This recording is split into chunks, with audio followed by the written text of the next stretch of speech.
Welcome, brothers and sisters, to the Real Talk Bible Study. May the Holy Spirit open up our minds and our understandings to understand His words during this lesson. So let's do it. Whom shall he teach knowledge? And whom shall he make to understand doctrine? Them that are weaned from the milk and drawn from the breasts. So simply put, the Most High is saying here that who shall he teach knowledge and true understanding to? And it will be those that are weaned off of the religions and doctrines and all the stuff of this world. For precept must be upon precept, precept upon precept, line upon line, line upon line, here a little and there a little. For with stammering lips and another tongue will he speak to this people.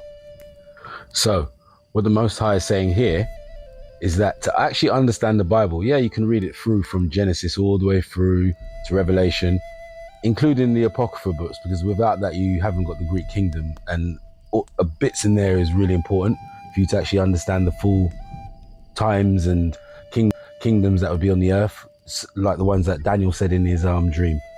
So what he's saying here, you can read it through like that, fine, but then to actually understand the Bible, you must read it and let the Bible talk to you. Instead of, like, for example, then pastors and all these other religious people are standing up and they're preaching, and they're not really letting the Bible speak for itself. They're just talking what their words. The best thing to do is let the Bible tell you what the Most High is saying, what He's already written and what He's saying from the beginning to the end, without us putting our interpretations in on what we think the story of the Bible is and the interpretation of it is. Just follow it through as it's written. But to understand it, you have to use the precepts, the verses that's in the Bible, but you must use them in a way that they line up with each other. So if there's a particular subject matter, whatever that may be, you go in the Bible, you find all the precepts that pertain to that, and then once they're in a particular order, that's what the Most High is saying, because He doesn't contradict Himself, whether it be New Testament, Old Testament, even the Apocryphas. He doesn't contradict Himself. All the Bible is saying is the same thing, but in different ways. That's why He said precept upon precept, line upon line upon line. Here a little, for example, Daniel, bits in Revelation, bits in Deuteronomy, bits in Jeremiah. Here a little and there a little. And when you put all the little precepts together, it will tell you what it is that you need to know. And here where it says, for with stammering lips and another tongue will He speak to this people. The people He's obviously talking about was the Israelites that was scattered amongst the nations, because they are in different countries that speak different languages. He's saying that from henceforth, He's going to have to speak to them in another tongue, another language, to speak to this people once they're there scattered amongst the Gentiles, wherever they were scattered to.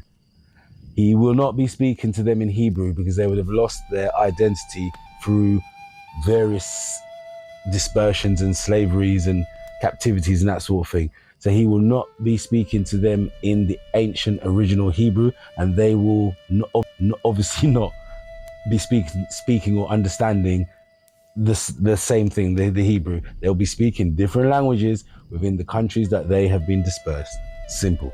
Let's move on. So, let's begin. Let the Bible speak.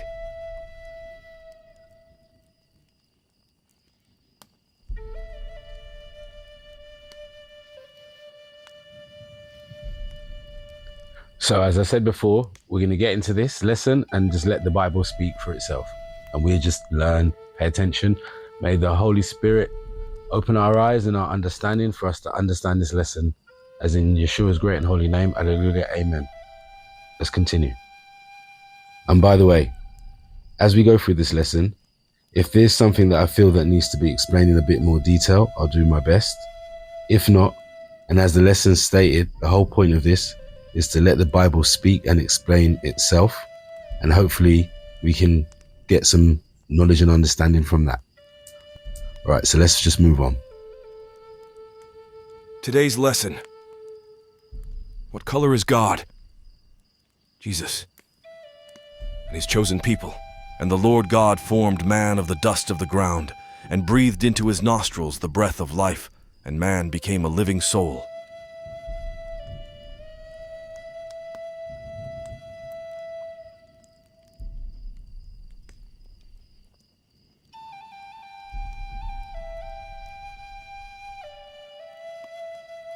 I think this one's quite explanatory, don't you think?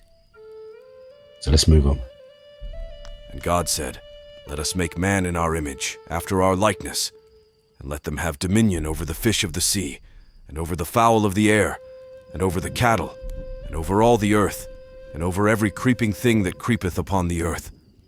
So God created man in his own image. In the image of God created he him. Male and female created he them. And God blessed them. And God said unto them, "Be fruitful, and multiply, and replenish the earth, and subdue it, and have dominion over the fish of the sea, and over the fowl of the air, and over every living thing that moveth upon the earth." Okay, we all live in the modern world at the moment, and we can hear what it is that they're trying to promote.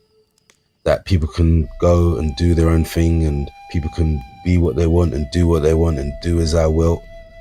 You know, but according to the scriptures, according to what the Most High has stated, what reflects the perfect image of him is a man and a woman coming together.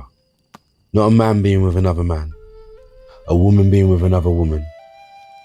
Men going off and talking about they're going to go off and do their own thing.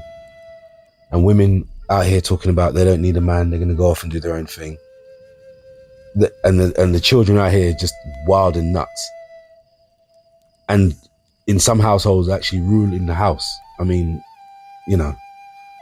But according to this, stated here right in front of us clearly, the ideal image of God is a man and a woman coming together and being together. Let's move on. And the sons of Ham, Cush, who are the Ethiopians, and Mizraim, the original Egyptian peoples, and Phut, the original Libyan peoples, and Canaan, the original North African peoples. Okay, so if Noah and his wife got on the boat with their 3 sons and their wives, and these are the only people that were saved from the old world, and one of the sons was called Ham, who eventually inherited the land or landmass continent, what we call today Africa. Then what color was the rest of the family that got on the boat? You know, his other 2 brothers and his mum and Noah. I'll leave you to work that one out as we move on. "Are ye not as children of the Ethiopians unto me, O children of Israel, saith the Lord? Have not I brought up Israel out of the land of Egypt, and the Philistines from Caphtor, and the Syrians from Kir?" So we have here the children of Israel were living amongst the children of Ham, who we would call today Africans, the Ethiopians, and the original Egyptians. I think this is kind of starting to paint a picture already, but hey, let's move on. And Joseph's 10 brethren went down to buy corn in Egypt. And Joseph saw his brethren, and he knew them, but made himself strange unto them, and spake roughly unto them. And he said unto them, "Whence come ye?" And they said, "From the land of Canaan to buy food." And Joseph knew his brethren, but they knew not him. Okay, brothers and sisters, you see here in the book of Genesis, Joseph's 10 brothers, they come down to Egypt to buy corn because there was a famine, right? Now, when the brothers arrived in Egypt, Joseph recognized his brothers, but his brothers amongst the Egyptians, Hamites, who are on the continent of what we call Africa today, they didn't recognize their own brother amongst the Egyptians. Now, they all came from the same dad, Jacob, who is from Isaac, who is from Abraham, right? But they didn't recognize their own brother. You know why? Why? Because the Israelites and the Egyptians look similar. In other words, they're all melanated people, what we would call today black people. And unto Joseph in the land of Egypt were born Manasseh and Ephraim, which Asenath the daughter of Potiphera, priest of On, bare unto him. Okay, so if Joseph, who was like a pharaoh in Egypt back then, had two sons who were Manasseh and Ephraim, who went on to be other tribes of Israelites in the future. And he had these two sons with what we call today black, with an original Egyptian Hamite woman. Then what color were all these people?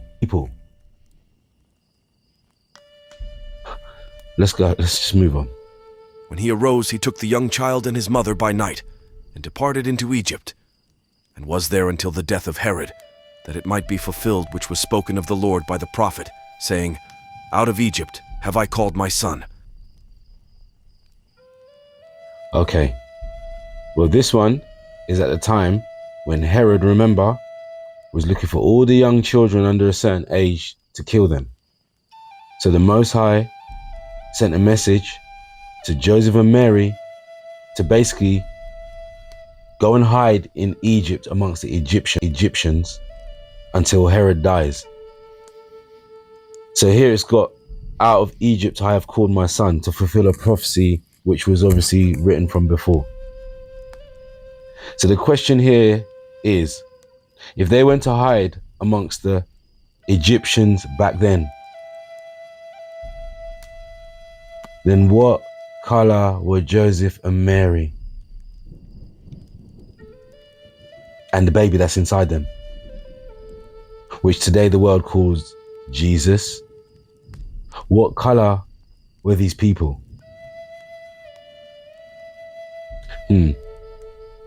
Now the priest of Midian had 7 daughters, and they came and drew water, and filled the troughs to water their father's flock. And the shepherds came and drove them away. But Moses stood up and helped them, and watered their flock.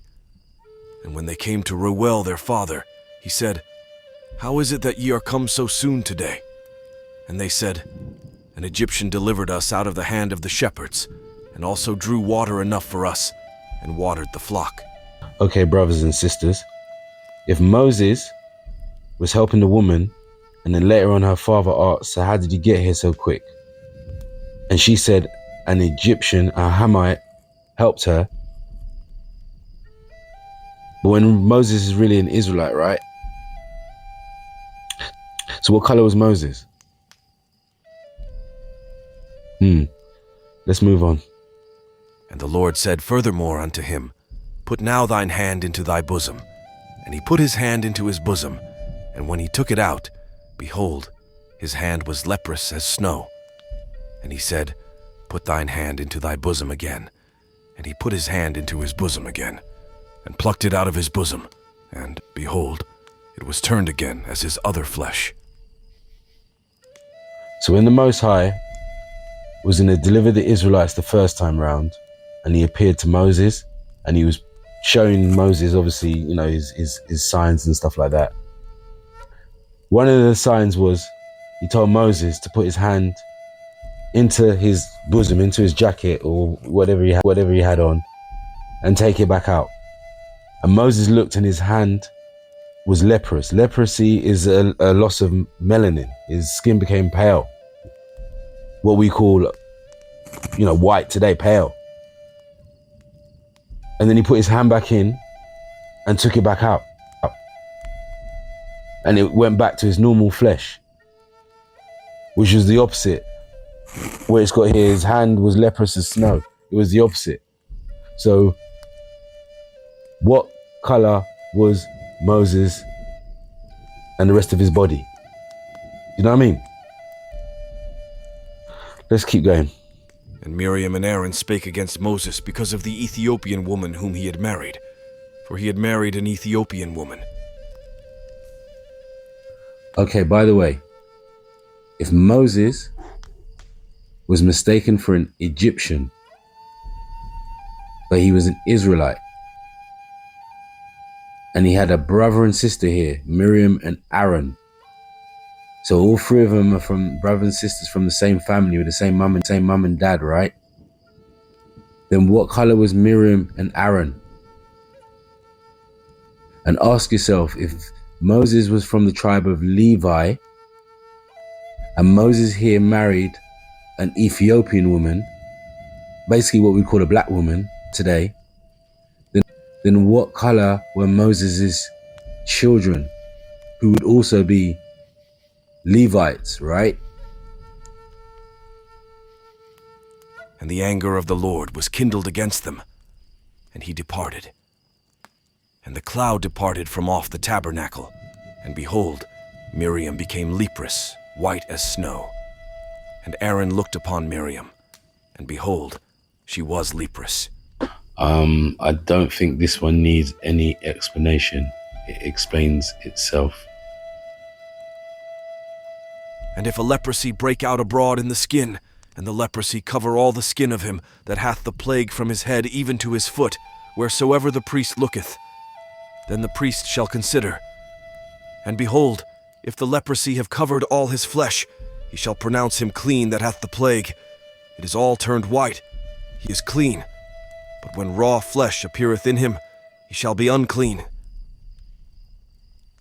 If a man or woman have a plague upon the head or the beard, then the priest shall see the plague, and behold, if it be in sight deeper than the skin, and there be in it a yellow thin hair, then the priest shall pronounce him unclean.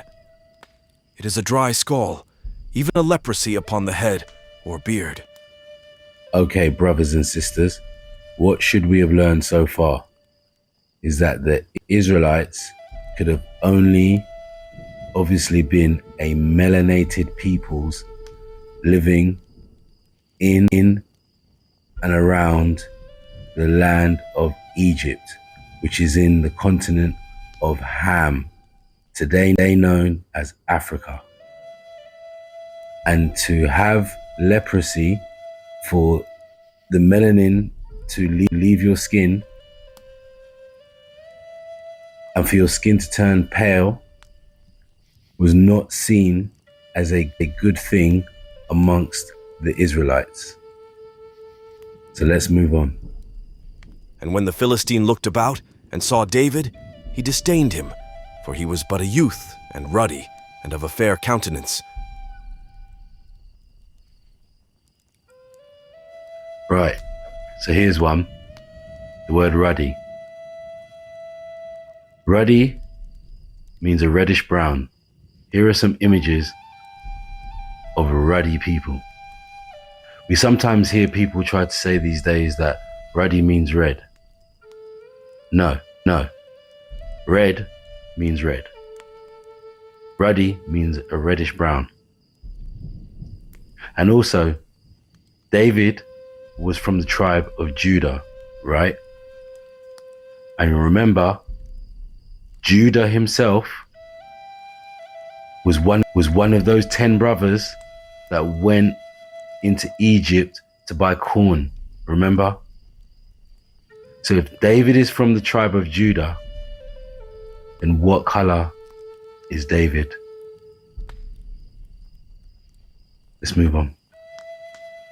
I am black, but comely, O ye daughters of Jerusalem, as the tents of Kedar, as the curtains of Solomon. Look not upon me, because I am black, because the sun hath looked upon me. My mother's children were angry with me. They made me the keeper of the vineyards. But mine own vineyard have I not kept. Right. Although this one is very self-explanatory, I mean, the man repeats himself twice. Here's Solomon, who is also from the tribe of Judah,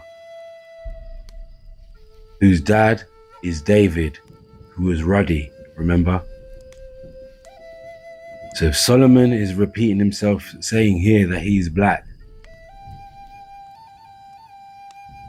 then what color, again, was David, his dad?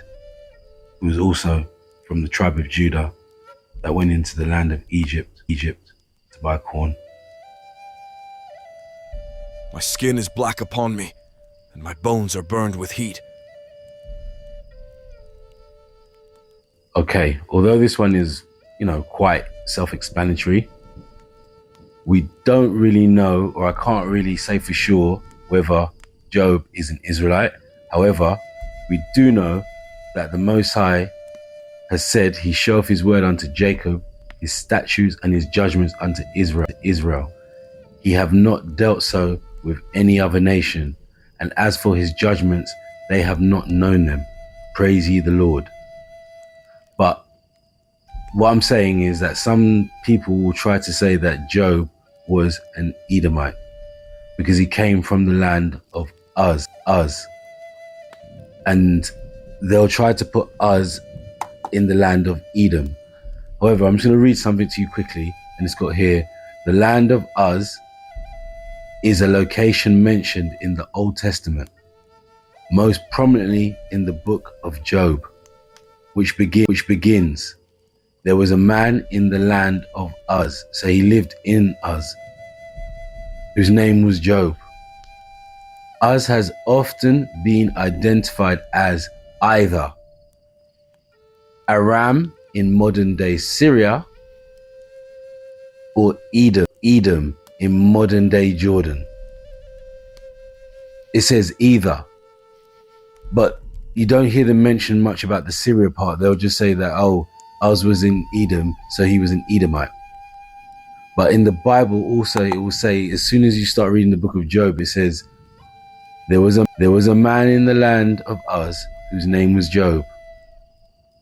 Now, the next thing I'm about to read will clearly show you that he couldn't have been an Edomite. Number one, they're red and he says he's black. And number two, the Edomites, who are the Caucasian peoples and their descendants today, it's got here, and that man was perfect and upright and one that feared God and eschewed evil.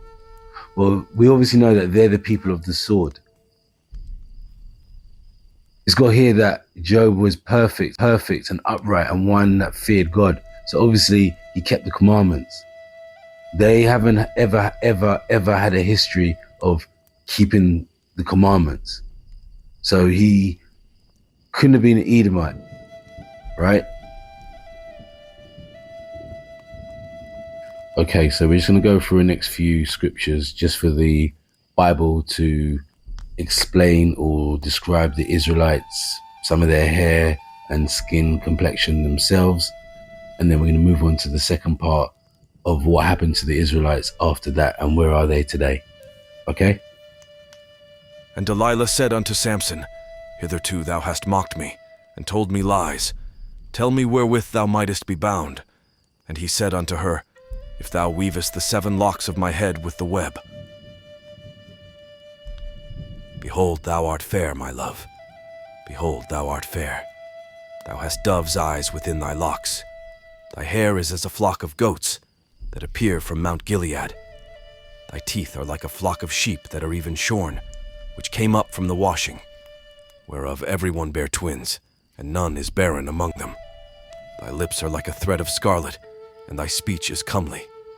Thy temples are like a piece of a pomegranate within thy locks.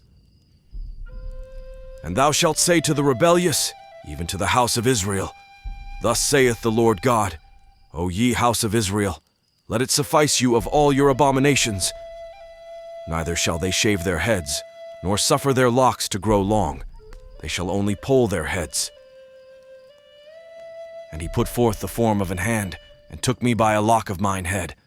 And the Spirit lifted me up between the earth and the heaven, and brought me in the visions of God to Jerusalem, to the door of the inner gate that looketh toward the north. Where was the seat of the image of jealousy, which provoketh to jealousy? And behold, the glory of the God of Israel was there, according to the vision that I saw in the plain.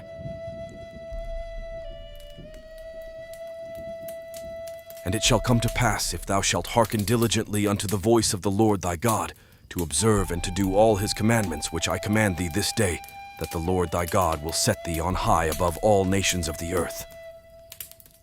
And all these blessings shall come on thee, and overtake thee, if thou shalt hearken unto the voice of the Lord thy God.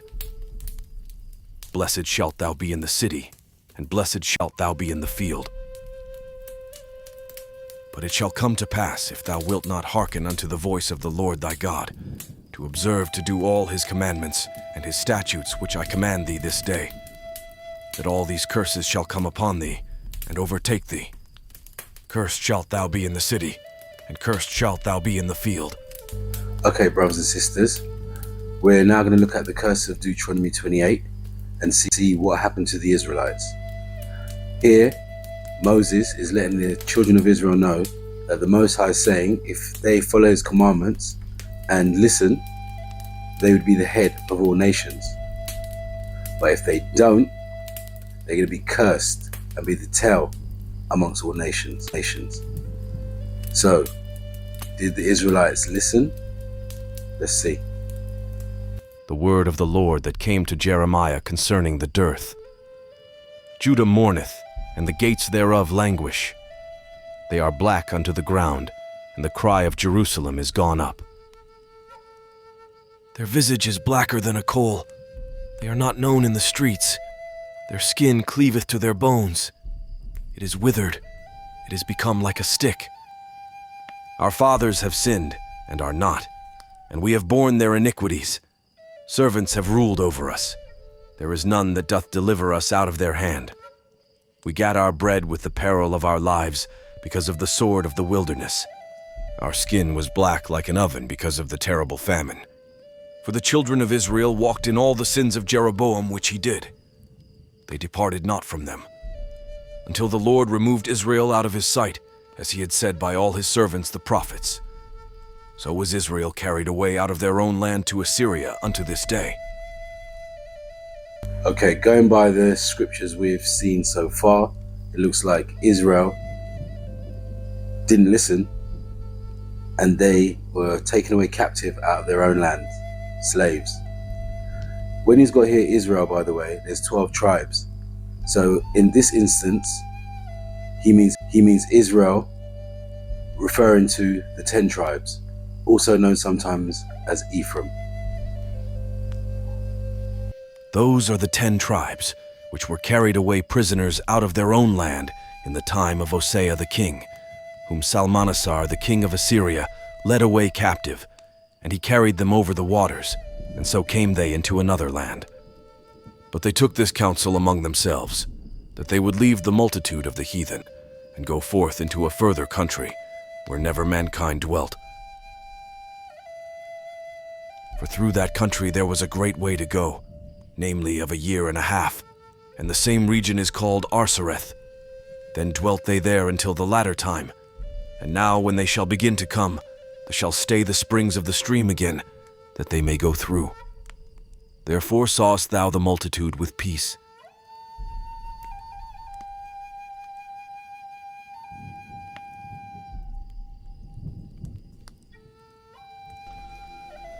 Why did you wish to sail west? To open a new route to Asia. Asia is the richest kingdom, the land of spices and gold. At the moment, there are only two ways of reaching it. By sea, sailing around the African continent. The journey takes a year. Or by land. But the Turks have closed this route to all Christians. There is a third way. By sailing west across the ocean sea. The distance is unknown. It's said to be infinite.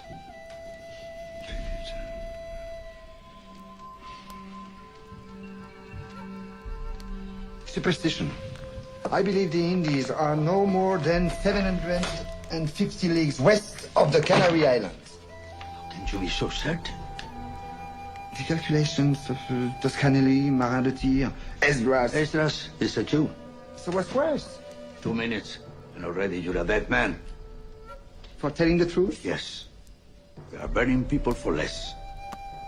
The men you're about to confront have no emotion. According to the Book of Mormon, after his resurrection, Jesus came to the Americas to preach to the Indians, who the Mormons believe are really Israelites. Thus, the Jesus of Mormonism established his church in the Americas as he had in Palestine.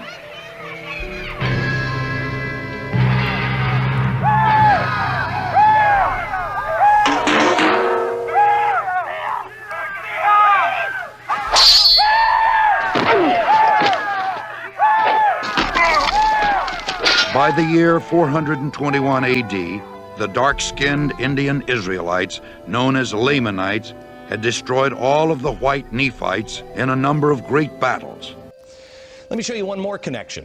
In 1860, David Wyrick, he's a guy who surveyed the Newark earthworks. He was digging into a mound near those earthworks, and he found a wooden coffin made of oak. They opened up the coffin and found a skeleton of a man holding a little box that was about 8.10 inches in size. The box had been cemented shut here. This, by the way, is sitting in Ohio. Well, he opened up the box and he found a little man inside, a little black stone. They took it to scholars and they looked at it. The man seems to be carrying something, and there's writing here at first they couldn't recognize. The writing is, they thought in 1860, some sort of Hebrew.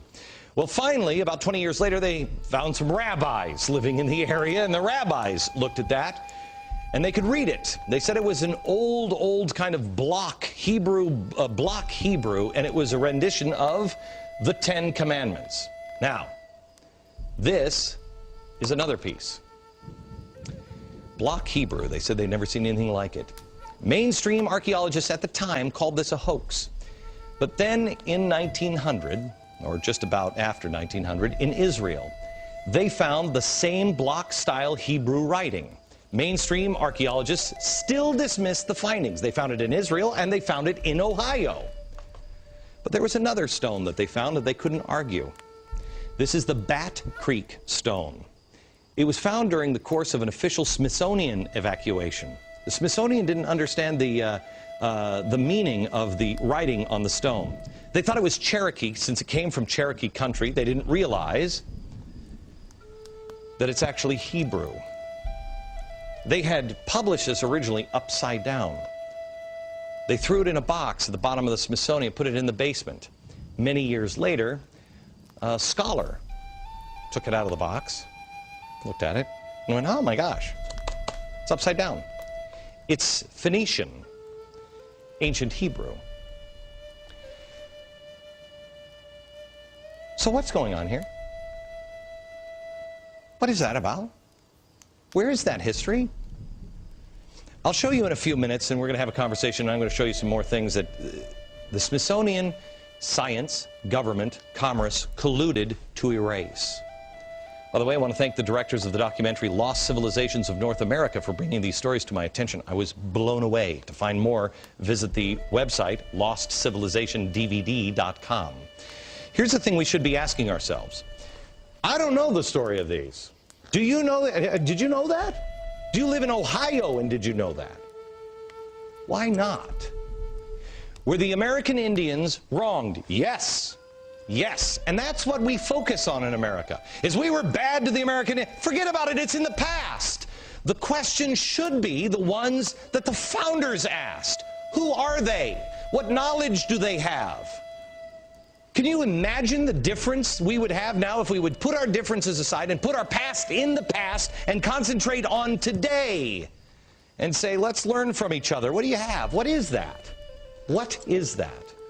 When we come back, I'm going to be joined by Peter Lilback, who is, I've told you before, is one of my favorite authors. He's going to talk to me a little bit about the founders here. And I'm also going to show you some documents that show how that history has been erased. So according to what we've just seen, the 10 tribes, the bulk of them, I'm not saying all of them, but the bulk of them look like they ended up in the New World, which we know today as the Americas. So according to this, history and artifacts and customs that they were doing years ago, the peoples that was on the Americas or in the Americas prior to the Europeans arriving, according to the Bible, these were the bulk of the 10 tribes of Israel. Let's keep going. Ephraim, he hath mixed himself among the people. Ephraim is a cake not turned. Strangers have devoured his strength, and he knoweth it not. Yea, grey hairs are here and there upon him, yet he knoweth not. And the pride of Israel testifieth to his face. And they do not return to the Lord their God, nor seek him for all this. Mine heritage is unto me as a speckled bird. The birds round about are against her. Come ye, assemble all the beasts of the field. Come to devour.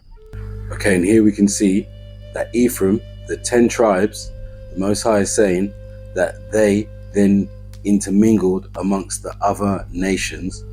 And he's stating here, where it's got my heritage is unto me as a speckled bird, referring that although the Israelites may have looked all similar in hue color, skin color, eventually, because they've mixed themselves amongst the other peoples, some of them, their appearance would look not always or slightly different to the original, what we'd call black people or Negroes today.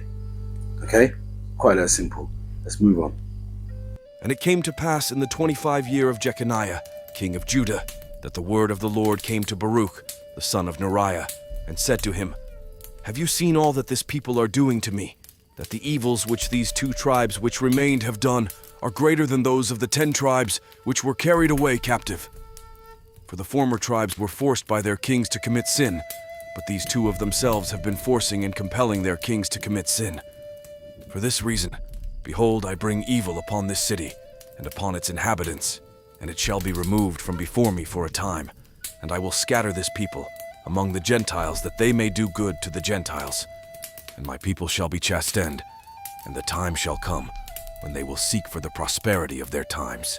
Okay, although this is obviously self-explanatory, Most High is simply saying that after the 10 tribes, the northern kingdom, were carried away captive as slaves to the Americas, mostly, not all of them, but mostly, the last 2 tribes, Judah and Benjamin, the southern kingdom, also known as Judah, because that was the larger tribe of the 2, with parts of Levi within the southern kingdom, the priests, and parts of Levi within the northern kingdom, the one that was taken away already. And he's simply saying that the last 2 tribes, also known as Judah, did worse than the 10 tribes, so they got kicked out the land as well and got scattered amongst the Gentiles, which we shall now see. So it looks like so far the tribes of Israel, all 12 of them, didn't listen in the land and follow the Most High's commandments, and eventually they all got dispersed out into the world to live amongst the Gentiles until the latter days. Judah is gone into captivity because of affliction and because of great servitude. She dwelleth among the heathen. She findeth no rest. All her persecutors overtook her between the straits. For it is evident that our Lord sprang out of Judah, of which tribe Moses spake nothing concerning priesthood. So here again we can see in the book of Lamentations that the tribe of Judah and Benjamin, but as mentioned before, the southern kingdom got kicked out of the land, and they also went into captivity as prophesied, and are now living amongst the Gentile nations, being oppressed.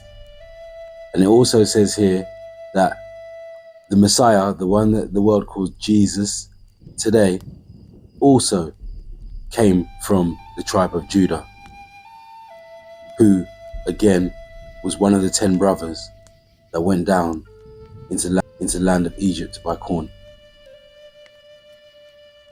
Also, the Most High said for Mary and Joseph to go hide with their son who is to be born, which is the Messiah, who people call Jesus, hide in Egypt amongst the Hamites until Herod was dead. Okay? Food for thought. Let's move on. Thus saith the Lord, for 3 transgressions of Gaza, and for 4, I will not turn away the punishment thereof, because they carried away captive the whole captivity, to deliver them up to Edom. But I will send a fire on the wall of Gaza, which shall devour the palaces thereof. And I will cut off the inhabitant from Ashdod, and him that holdeth the scepter from Ashkelon. And I will turn mine hand against Ekron, and the remnant of the Philistines shall perish, saith the Lord God. Thus saith the Lord, for 3 transgressions of Tyrus, and for 4, I will not turn away the punishment thereof, because they delivered up the whole captivity to Edom, and remembered not the brotherly covenant. But I will send a fire on the wall of Tyrus, which shall devour the palaces thereof. Okay, brothers and sisters, so we can see these prophecies being played out here now in the book of Amos, and we can see that the people of Gaza, who are the Arabs, and the people of Tyrus. Now Tyrus and Zidon were parts of the ancient city of Canaan. Remember now, Canaan was a son of Ham on the continent of what we call today Africa.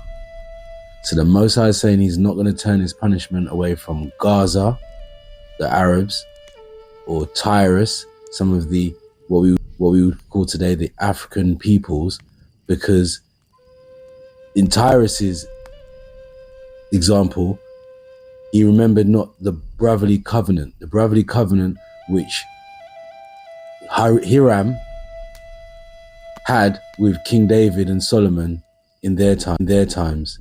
Then after their times, Tyrus as a people then eventually turned on the Israelites and started to sell them.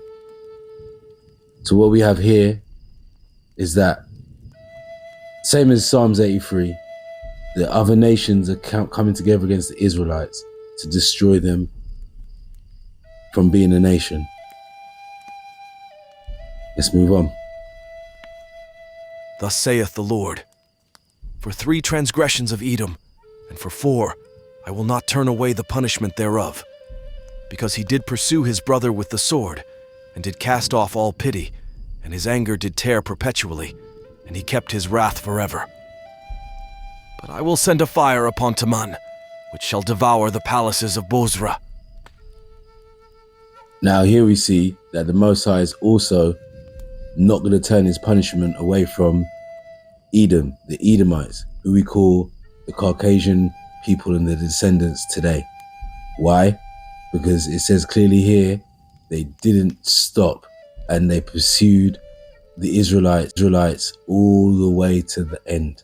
Even to this day, and presumably all the way to the end, they're not going to stop. I'm not saying all of them, but within their nation, this is what's prophesied, as we can see here. The thing is, when we finished slavery, it was supposed to end there. But this is what it says in Zechariah 1:15. The Most High says, I am very sore displeased. He's upset with the heathen, the Gentiles that are at ease because they're living okay now. Why? For I was but a little displeased, and they helped forward the affliction. What does he mean, forward the affliction? In how we talk today, when slavery finished, they came up with stuff such as what we know today as racism, and that carried on with their laws and their attitudes towards the Israelites all over the earth. They are forward the affliction. They haven't told people who we are. They're hiding it. So this is kind of what we're going through, because the majority of earth don't even know who we really are. So they're taking us as what they've been told. They've forwarded our affliction. So the Most High is very upset. He was a little bit, he said, but he says, I am very sore displeased with the heathen that are at ease. All right, so let's move on. Now there were in the church that was at Antioch certain prophets and teachers, as Barnabas, and Simeon that was called Niga, and Lucius of Cyrene, and Manan, which had been brought up with Herod the Tetrarch, and Saul, Okay, brothers and sisters. Now, what we can see in the early church, at the first church back then, in the time when the Romans were ruling and the disciples were coming together, Barnabas and Simeon, who are Israelites, same as the rest of their people that we've been going through all the way, they were the prophets and teachers. And back then, it's saying that they were referred to as niggers, what we call today black people, black men. Okay? And as Paul was to be led into the castle, he said unto the chief captain, May I speak unto thee? Who said, Canst thou speak Greek? Art not thou that Egyptian, which before these days madest an uproar, and leddest out into the wilderness 4,000 men that were murderers? But Paul said, I am a man which am a Jew of Tarsus, a city in Cilicia, a citizen of no mean city. And, I beseech thee, suffer me to speak unto the people. Okay, so here we have Paul in the book of Acts. Paul, who the Catholic and Christian Church based their whole religion on. Paul, who is an Israelite, the same as Barnabas and Simeon, the teachers in the church in Antioch, who were called nigger. Paul, the same as the rest of his people, David and Solomon, Joseph in Egypt, the 10 brothers that went down to Egypt, Joseph and Mary, and the Messiah, the Most High asked and instructed them to go into and hide amongst the Egyptians who are Hamites. Paul is being led into the castle, and because he's an affluent Israelite in his time, the Romans who are ruling are asking him, can he speak Greek? They thought, just like the woman at the well with Moses, they thought Paul was an Egyptian. And he's also got here that he is a Jew, meaning that he's from the southern kingdom, Judah and Benjamin. He's from the southern kingdom. So he's saying here he's a Jew. What color were the real Jews who were Israelites? Are they Hebrews? So am I. Are they Israelites? So am I. Are they the seed of Abraham? So am I. Are they ministers of Christ? I speak as a fool.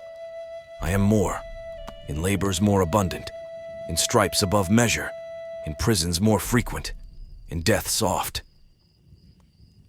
And just in case the scriptures before wasn't clear enough, Paul again is here telling you that he's the same as his people. He's no different. He too is an Israelite. What people would call today a Negro, a black man. I say then, hath God cast away his people? God forbid. For I also am an Israelite, of the seed of Abraham, of the tribe of Benjamin. God hath not cast away his people which he foreknew. Even so then, at this present time also there is a remnant according to the election of grace. So although, brothers and sisters, the question and the answer are clearly here for us to see, the question still remains in our world today. Because we're being told in different ways that we're Gentiles. And the Most High has just forgotten about us and made new covenants with the religion or religions that we see today. But is this true? According to this, it's not. It's asking, has the Most High forgotten about his people? Because they fell off and they sinned and they didn't keep the laws that were given to Moses, it was prophesied that they would obviously go into captivity, as we can see. Slavery amongst all the nations has become the tale. But does that mean, as we are being told directly and indirectly, that he's forgot about these people? Well, obviously we can see down here the answer is no. And in the end of this prophecy and this story, how this goes is that there's going to be a remnant of the descendants of those same people around the world that are going to come to their senses and come back to the Most High and the covenant that he made through Moses with them and their ancestors, should I say. and those will be saved through the election of grace. That's what he's saying. He hasn't changed his mind and forgotten about them, and he's, like I said before, made covenant with the Christian churches all over the earth, and you could say the Muslims as well. I mean, and whoever else out there. I mean, yeah, it's not so, and I don't read that. Anyway, let's move on. Thus saith the Lord of hosts, the children of Israel and the children of Judah were oppressed together, and all that took them captives held them fast. They refused to let them go. Their Redeemer is strong. The Lord of hosts is his name. He shall throughly plead their cause, that he may give rest to the land and disquiet the inhabitants of Babylon. Okay, here's another one. This is saying that the children of Israel, the 10 tribes, and the children of Judah, the 2 tribes, so Israel, the northern kingdom, and Judah, the southern kingdom, were oppressed together. Now, some people will say that Israel, the 10 tribes, are across the continent of Africa only. I'm not saying that some of them aren't wherever nowadays, because people move around, but ask yourself this: where were the 10 tribes and the 2 tribes, the children of Israel and the children of Judah, who are the Negroes that we know today, where were they oppressed together? And this is saying, it mentions Babylon. Babylon today, as we know, are the Western nations. This isn't the Babylon before with King Nebuchadnezzar. No, this is the end time Babylon, which is the Western nations. Because we know the Israelites were taken all around the world. We know that. And even today, people move around and all stuff like that. But this is saying Babylon. And where in particular in Babylon is it talking about? The Americas. That's what this is talking about. And where it's got Babylon, sometimes, like the Most High will say Israel, and he will mean all of the 12 tribes together. We will say Israel, and he means just the 10 tribes, as you can see here. But sometimes when he says Babylon, the Nebuchadnezzar Babylon, sometimes if he says Babylon, it can mean the end times Babylon, which is the Western nations. Sometimes when he says Babylon, he could be referring to the Roman Catholic Church, the spiritual side. Or sometimes when he says Babylon, he's referring to the daughter of Babylon, which is America itself, the United States of America. Right. Therefore, behold, the days come, saith the Lord, that they shall no more say, the Lord liveth, which brought up the children of Israel out of the land of Egypt. But the Lord liveth, which brought up, and which led the seed of the house of Israel out of the north country, and from all countries whither I had driven them, and they shall dwell in their own land. Okay, we can see here again, brothers and sisters, in the book of Jeremiah, it's got here that the Most High will, like he did before in Egypt, he's going to gather the house of Israel from around the world and gather them and take them back to their own land, not to heaven, to their own land. And we can also see that the house of Israel are in the North country. This isn't talking about North Africa or even further like Russia in the north. He's not talking about that. He's talking about North America, the United States of America, because that's where a bulk of the Israelites are today, right? In those days the house of Judah shall walk with the house of Israel, and they shall come together out of the land of the north, to the land that I have given for an inheritance unto your fathers. Again, he says here again, at the end of all of this, the house of Judah, the southern kingdom, what we call Negroes today, and the house of Israel, who, as I said before, were the indigenous people of the Americas. I'm not trying to say that the rest of the Israelites the house of Judah and Israel aren't scattered amongst other nations, because I too am, and I'm not over there. I'm not saying that, but he's emphasizing right here, because the prophecies, a lot of them are emphasizing on the daughter of Babylon, who today we would say or call America, the United States, the last superpower, the end of Rome, Egypt the second, spiritual Sodom in Egypt. Do you know what I mean? Rome 2.0. You know what I mean? Babylon. He has got a target on that particular nation. That's why he emphasizes a lot. So here it says, in those days, the house of Judah and the house of Israel shall come together out of the land of the north. Is this talking about Africa again? Or is this talking about the Americas? Ask yourself that. Then I lifted up mine eyes and looked, and behold, a certain man clothed in linen, whose loins were girded with fine gold of Uphaz.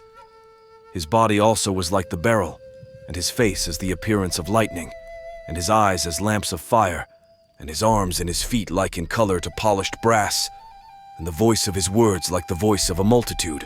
Okay, here we see Daniel. Daniel sees a vision of the Messiah, the same one that we've been talking about, the Israelite, that was with Joseph and Mary, when the Most High said, hide my son in Egypt amongst the Egyptians, the Hamites, until Herod is dead.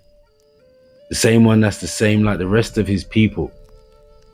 Daniel here sees a vision of him, and his feet and his arms are like polished brass, which is dark. I've seen some comments sometimes where people try to skid and slip out of this because they don't accept exactly what it's saying, even though it goes along with the rest of what we've just gone through. And they will say that polished brass means that it's a glowing bronze, or they try to change the word brass in some of the translations, apart from the King James version. They try to change it in some of the other versions and try to not make out that he's simply talking about he's a dark skin colored, copper colored, black, what we call a Negro, a black man. It's ridiculous. Let's move on. His head and his hairs were white like wool, as white as snow, and his eyes were as a flame of fire, and his feet like unto fine brass, as if they burned in a furnace, and his voice as the sound of many waters. Same as the scripture before, that what Daniel saw, but as the Bible says, 2 or more witnesses are needed for a matter. Here's John. Not Daniel, here's John in the last book. And John also sees a vision of the Messiah, the one the world called Jesus, Yeshua. And here he sees his head too. His head and his hairs were like white wool, woolly. There's only one people on the earth that have or are referred to as having woolly hair. His eyes here are red, and he also sees his feet. And he says too that his feet are like brass, but not just brass, it's burnt brass. Again, I've seen people try to say burnt, that means it's like glowing bronze. No, it says burnt in a furnace. Again, it's ridiculous. People are trying to slip and slide out because they don't accept that he too is an Israelite, remember? Like the rest of the Israelites, like the brothers that, remember in the beginning, went down to Egypt to buy corn. And Joseph was living amongst the Egyptians, remember? And they didn't recognize Joseph because he looked like the rest of the Egyptians. Remember Moses and Paul got mistaken for Egyptians. Hamites, black people. Let's move on. Philip saith unto him, Lord, show us the Father, and it sufficeth us. Jesus saith unto him, Have I been so long time with you, and yet hast thou not known me, Philip? He that hath seen me hath seen the Father. And how sayest thou then, Show us the Father? So, brothers and sisters, at this point in the lesson, we can kind of start answering the question of the original title of this lesson. What color is God? Jesus, or the one they call Jesus, the Messiah, and his people. And just letting the Bible speak it for itself and let the people of the Bible speak for themselves, the answers we got so far are in reverse. So we know roughly, or we should know by now, through the Spirit, who his people are and what they should look like today, roughly. I know that the Israelites were scattered amongst other nations, so over time there are Israelites today that will look and reflect and look just like the other nations, just like he says, my people, some of them are unto me as a speckled bird. I get that, I understand that. There's Israelites in the end of this that will believe, and their descendants will go back to these same tribes we've been talking about, but on the outside appearance they're going to look like other people too. I know that. I know that over all these years, centuries, I get that. But that's where he said he's going to have to come and separate the sheep from the goats. Because he's going to know that, not us. We can only go by the Spirit right now and preach and teach. And wherever it lands, that's where it lands, Like when he done that parable and the sower goes out to sow the seeds, and some landed on stony ground and all the rest of it, So at this point, the disciples are asking him, so what does the Father look like? So we know that the Israelites, what they look like, they're people of color. The Messiah was the same as his people. When he came and walked the earth, the Word became flesh, and he looked like his people. And here the disciples are saying, so show us the Father. And he's saying, hang on a minute, if you've seen me, you've seen the Father, who are from the same spiritual family, and one is a reflection of the other. Okay? After this I looked, and, behold, a door was opened in heaven. And the first voice which I heard was, as it were, of a trumpet talking with me, which said, Come up hither, and I will show thee things which must be hereafter. And immediately I was in the Spirit, and behold, a throne was set in heaven, and one sat on the throne. And he that sat was to look upon like a jasper and a sardine stone, and there was a rainbow round about the throne, in sight, like unto an emerald. Okay, brothers and sisters, now here we have John in the book of Revelation, and John, who is also an Israelite like the rest of his people, is also what people would say is a brown or Negro looking man. And here he gets taken up in a vision and he sees the Most High sitting down on a throne. So the Most High isn't just a wispy spirit, whatever, even though he can be what he wants to be, but here he has a body, obviously like a humanoid body, because he's sitting down on a throne, on a chair, on a throne. And when John sees him, he says that he looks over and he sees him, and he looks, and his appearance is as a jasper and a sardine stone. Now here's a picture of a jasper and sardine stones. And what color are they? They look kind of ruddy, right? Brown. I beheld till the thrones were cast down, and the Ancient of Days did sit, whose garment was white as snow, and the hair of his head like the pure wool. His throne was like the fiery flame, and his wheels as burning fire. A fiery stream issued and came forth from before him. Thousands ministered unto him, and 10,000 times 10,000 stood before him. The judgment was set, and the books were opened. Okay, here again, we see the Ancient of Days. In this scripture, the Ancient of Days he's talking about is the Messiah. Why? Because all judgment has been given to the Son. So where it says, I beheld till the thrones were cast down, these are these leaders and their rulerships, the rulership of men. He beheld until the thrones were cast down, that their rulership was ended, and the Ancient of Days did sit. This is the Messiah. It's got here again. His garment was white as snow, and the hair on his head like the pure wool. It doesn't even say white like wool right now. It says the hair of his head like the pure wool. There's only one people that have woolly hair. Come on, man. And it's got here that the judgment was set and the books were open. So he's going to start judging the nations at this time. And there I saw one who had a head of days, and his head was white like wool, and with him was another being whose countenance had the appearance of a man, and his face was full of graciousness, like one of the holy angels. And I asked the angel who went with me and showed me all the hidden things concerning that Son of Man, who he was, and whence he was, and why he went with the head of days. And if that wasn't enough, here again, in the book of Enoch, some people try to say or don't want to read from the book of Enoch. To be honest, that's up to them. But, hey, it's mentioned in the Bible in the book of Jude, so I'm going to read from it. And it's got here that this here is saying, and it's talking about the Father and the Son. And again, it's got here, and there I saw one who had a head of days. That's talking about the Father. And his head was white like wool. These guys got woolly afros, man. And with him was another being. This is the Messiah, whose countenance had the appearance of a man. And when you scroll down, it says, he's the Son of Man. Right? Remember in the Bible, the Son of Man?